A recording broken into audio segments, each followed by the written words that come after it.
The retreat of Russian forces from the southern city marks a setback for Moscow, as Kherson was the only major Ukrainian regional capital to fall into Russian hands since the start of the war. DW has the latest. Ukrainian President Volodymyr Zelenskyy on Friday said the southern city of Kherson was ours after Russia announced its withdrawal was complete. Our people.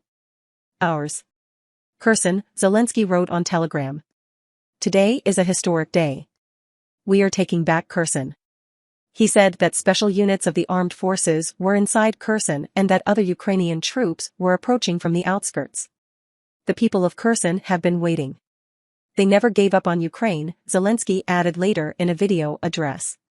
It will be the same in the cities that are still waiting for us to take them back. His announcement came as videos posted to social media showed jubilant crowds of locals celebrating in the streets and greeting Ukrainian soldiers as they rolled into the city. Ukrainian and European Union flags could also be seen raised over a monument in Kherson's main square. Earlier, Ukraine's intelligence spokesperson Andriy Yusov told the Associated Press that an operation to liberate Kherson and the surrounding region of the same name was underway. The retreat by Russian forces marks a significant setback for Moscow, as Kherson city was the only major Ukrainian regional capital to fall into Russian hands since the start of the war. The region is also a strategic gateway to the Crimean Peninsula, which Russia annexed illegally in 2014. Ukraine is gaining another important victory right now and proves that whatever Russia says or does, Ukraine will win, Ukrainian Foreign Minister Dmytro Kuleba said. The White House called the recapturing of the city a remarkable thing for Ukraine.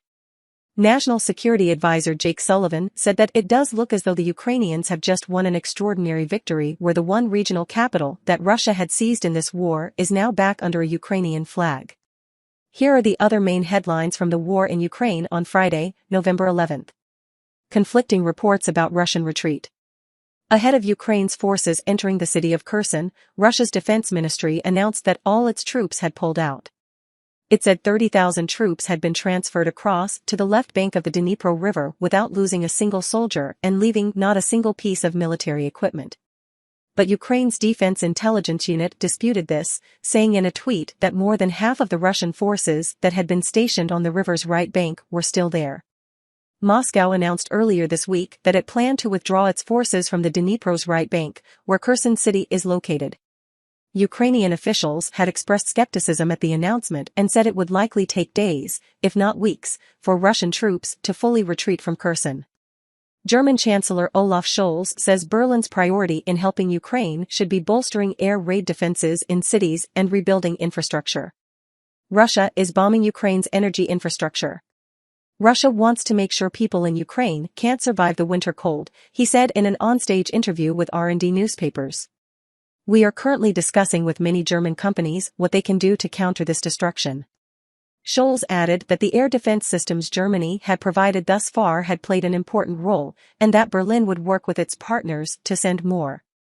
Earlier, the German chancellor agreed in a call with Ukrainian President Volodymyr Zelenskyy that more air defense systems would be supplied.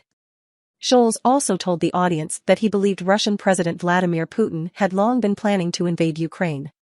I'm convinced Putin decided on this war 2 years ago, he said. We saw the troop build up. We hoped it was just threatening gestures, but it wasn't, it was a war long in the planning. Russia bars entry to 200 U.S. nationals, including Biden's relatives. Moscow says it has banned entry to 200 U.S. citizens, including President Joe Biden's siblings and a number of senators. The measure is a response to Washington's sanctions over Russia's war in Ukraine. The Russian Foreign Ministry said the list of individuals included officials, their close relatives, heads of companies and experts involved in the promotion of the Russophobic campaign and support for the regime in Kyiv. Among those blacklisted are Biden's sister Valerie and brothers James and Francis, White House Press Secretary Karine Jean-Pierre, and Senators Bernie Sanders and Elizabeth Warren.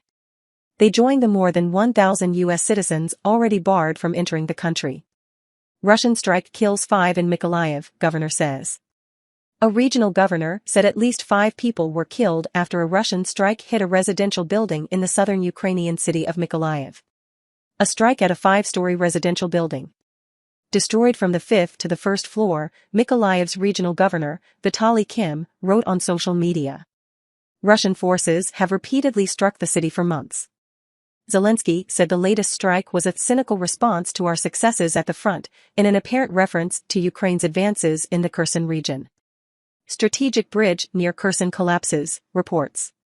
Ukraine's public broadcaster reported that the already damaged Antonivsky Bridge collapsed.